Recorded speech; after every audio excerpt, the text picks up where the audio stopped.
Hey there, comic book community. My name is Joe, and you're watching 360 Comics. This past weekend was Zolocon, an incredible pop culture convention hosted multiple times a year right in my local area. In fact, on the street that I used to live on.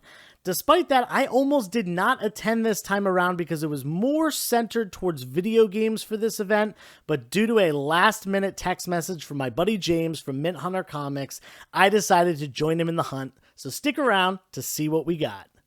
As of right now, we are about 100 subscribers away from our goal of 2,000, at which point we'll be giving away this Secret Wars #1. All you have to do to enter the giveaway is to make sure you're subscribed to the channel, give this video a thumbs up for a like, and leave a comment down below. Then you can go check out our other videos from the months of May, June, and July. Like those videos and leave a comment on them for additional entries. Check out all of our videos to maximize your chance of winning. And make sure you turn that bell on for notifications so you know when new videos come out in the future. Good luck. One of the best things about Zolocon is the venue. It's this place called The Fuge in Warminster, Pennsylvania. It's got this big projection screen in this room that is circular with vendors all along the outside and a raised platform in the middle for, stage purposes, cosplay, competitions, things like that. Here's our buddy James. We'll check back in with him in a little bit to see his haul, but first, let's see what some of the vendors had. This wall was great. Had everything ranging from the Golden Age all the way to the present day.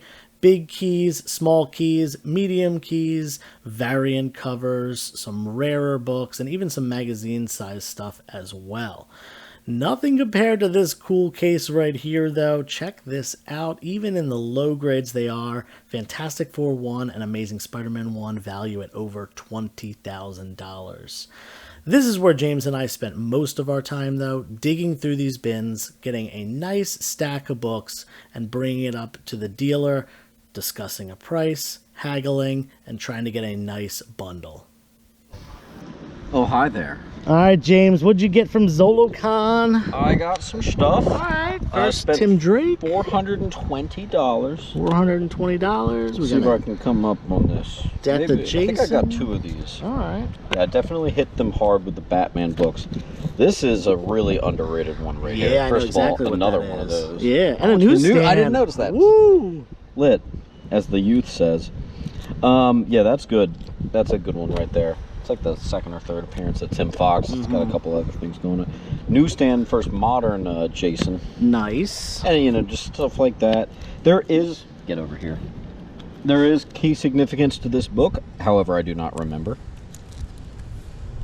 Always grab #1. Yep. Beautiful cover. Thank you.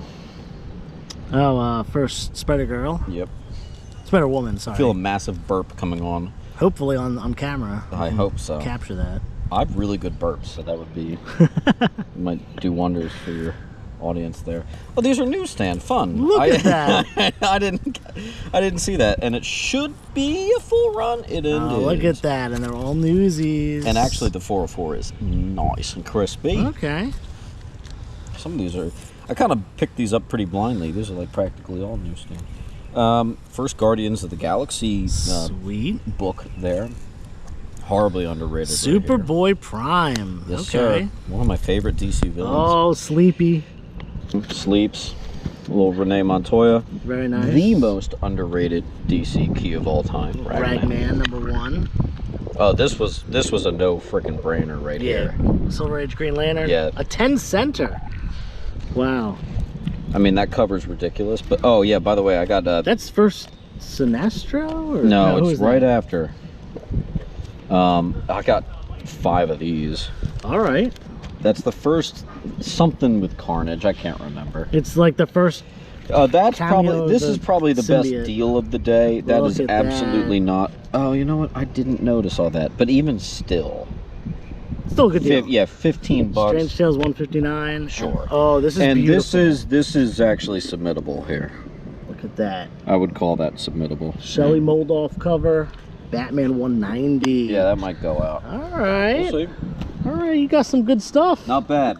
I also bought my entire haul from that same one dealer and bundled it all together to get a really nice price. Let's get into it. First up, we've got X-Men number 5, the second appearance and first full cover appearance of Omega Red, a classic Jim Lee cover, and whether this character comes to the MCU or not, I am very, very happy to have multiple copies of this book because I grew up in the 90s and was big on Omega Red, especially in the Marvel Overpower card game. He was one of the hero cards that I used. I was really into him for some reason.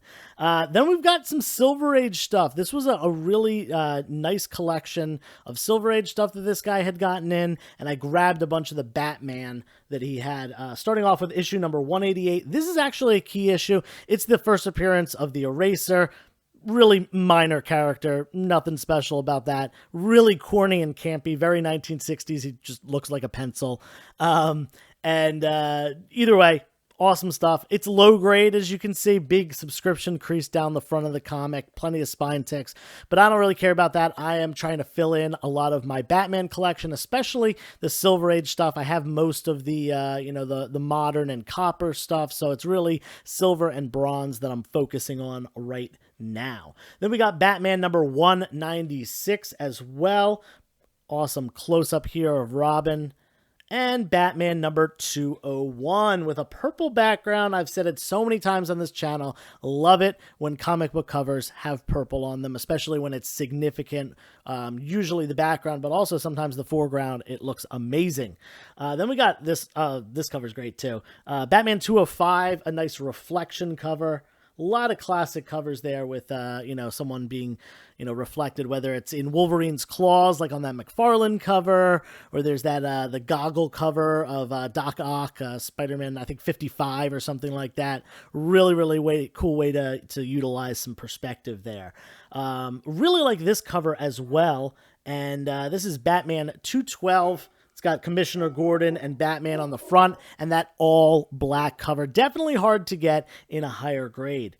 Then we got Batman 214. This is a really confusing cover. I've never read this issue, but I might have to, because for some reason, all these women are protesting that Batman needs to get married. I don't know if they see him as like an eligible bachelor that needs to settle down or something like that, but really funny cover like that.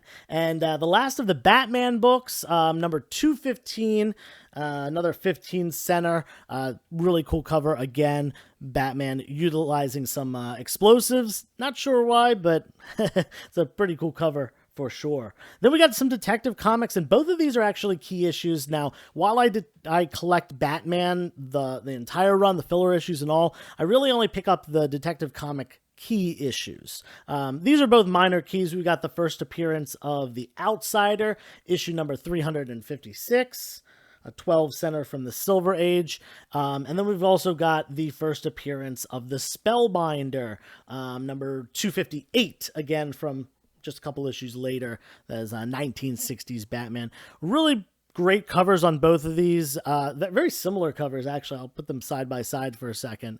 Same color background, pretty much. The character standing in almost the same position, and Batman in an action shot. Very, very similar covers there. Moving on, this book is definitely one of my favorites that I picked up because I am working on my ASM run, going all the way back to issue number 1. Now, I don't have any single-digit issues yet, so it's gonna be a while until I can really put everything together. But hey, this is a nice Silver Age one, third appearance of the Lizard, and a really great yellow cover that makes everything pop, including the two characters. And I love the web coming out as well. Great book, and I got it for a great price. Now, this next one, you saw this if you watched my last video, because we talked about second printings. We've got X-Men number 282, and yeah, just to show that I definitely practice what I preach. I don't just make videos talking about books to make videos. I utilize the things that I'm targeting to buy and the things that I'm, investing on myself. That doesn't mean you have to listen to me or should listen to me. Nothing I say is remotely close to financial advice on these comic books or anything, but I picked this up. I saw it on the wall. I knew I needed it, so I bundled it together with the rest of these books, and it's pretty high grade. I don't think it's 9.8 high, but it's definitely 9.0 plus. It's definitely up there. Very happy to have that one. By the way, this is if you didn't see my last video, the second printing of the first appearance of Bishop seems to have a much lower print run. In fact, there are only, I think it was 280 copies on the census in general, and only 70 in a 9.8 versus the 9.8 of the regular one had 1600 or something, 1616, I think.